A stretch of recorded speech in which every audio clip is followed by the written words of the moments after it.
देखो बच्चों, ये है लायन। लायन को हिंदी में शेर कहते हैं। इसे जंगल का राजा कहा जाता है। ये बहुत शक्तिशाली जानवर है। प्यारे बच्चों, ये देखो, ये है डॉग। डॉग को हिंदी में कुत्ता कहते हैं। ये बहुत वफादार जानवर होता है।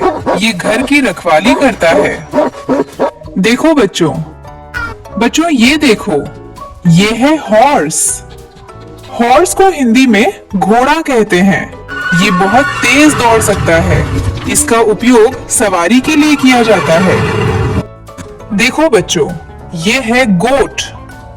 गोट को हिंदी में बकरी कहते हैं। ये दूध देती है।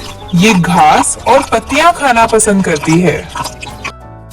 प्यारे बच्चों, ये देखो, ये है बफलो।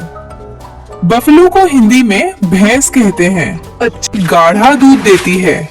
ये खेतों में भी उपयोगी होती है। देखो बच्चों, ये बंदर है। ये पेड़ों पर चढ़ने में माहिर होता है।